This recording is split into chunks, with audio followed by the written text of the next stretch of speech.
Dan saya melihat ini, insya Allah ini sangat bagus sekali dan insya Allah akan bisa membantu kita di masa yang akan datang. Bapak sekalian, saya ingin tutup dengan sebuah cerita. Mau nggak dengar cerita?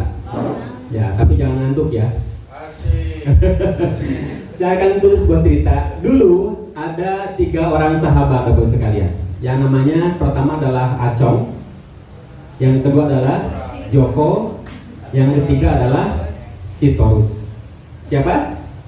Acong, Joko, Sitorus. Ya, oke. 3 orang ini adalah 3 sahabat yang dari kecil dia sangat kental sekali ya, sahabat karib. Belajar bareng, sekolah sama-sama, tapi di akhir masa remaja dia semua mencar gitu ya, masing-masing di bidangnya. Suatu saat mereka berkumpul kembali. Ketika mereka berkumpul kembali, mereka punya keahlian masing-masing. Ya, nah Acong adalah seorang ahli bisnis. Dia memiliki beberapa puluh toko emas. Joko, dia seorang ahli seni.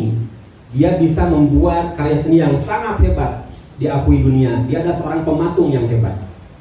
Dan Sitorus, dia adalah seorang desainer. Dia bisa buat pakaian yang sangat bagus dan dia terkenal di seluruh dunia. 3 orang tersebut, dia pengen membuat sebuah karya yang besar. Mereka berkumpul seperti kita nih, reunian, ya.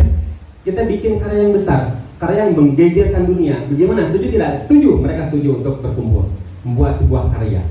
Nah, setelah didiskusikan, maka Joko mengatakan begini, oke, saya ahli pematung, saya akan bikin patung wanita yang sangat cantik di dunia.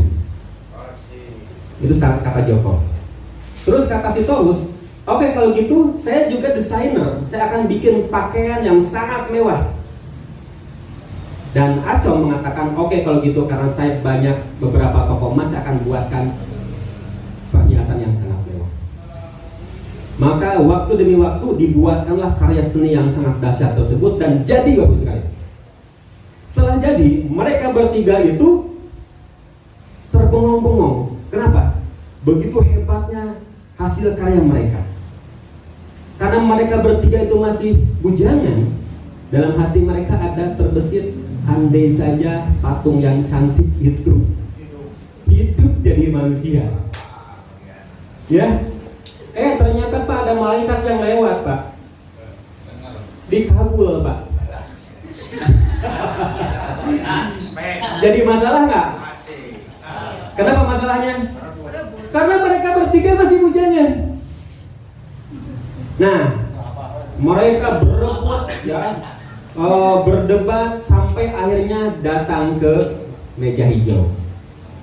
Kalau Anda sebagai hakim yang adil, saya ingin tanya, siapa yang berhak mendapatkan perempuan cantik sedunia itu? Siapa yang bisa jawab? Pematu. Siapa? Ada yang bisa jawab? Bapak yang baju merah? Siapa Pak? Pemilik toko emas. Kenapa? Mas kawinnya. Mas kawinnya, ya bagus ya, berikan tepuk tangan. Nah, ada lagi yang mau jawab? Apa Pak Warsadu? Menurut saya Pak. Luar biasa. Oke. Nah, Bapak Ibu sekalian, mungkin nggak Joko dapat? Mungkin, karena dia juga yang bikin patungnya. Mungkin nggak Sitorus dapat? Mungkin juga. Mungkin nggak Acong dapat? Tiga-tiganya mungkin. Tapi Bapak Ibu sekalian, ini harus otentik, harus sesuai dengan hukum yang berlaku. Ketika dibawa ke meja hijau, Pak, ternyata yang berhasil siapa? Acong. Kok kenapa Acong? Karena menurut hukum waktu itu, di masa itu, ketika seorang wanita melingkar cincin di jarinya dengan nama orang tersebut, maka dia adalah pemilik.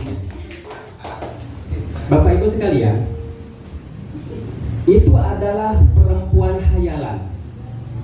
Itu adalah hayalan yang mungkin kita bagus-baguskan, tetapi bisnis ini adalah real, nyata dan bagus, hebat, cantik. Betul tidak? Bapak Ibu, orang pintar akan kalah dengan orang beruntung. Siapa yang orang beruntung tadi? Acong. Joko pintar? Si Taurus pintar? Tapi yang beruntung?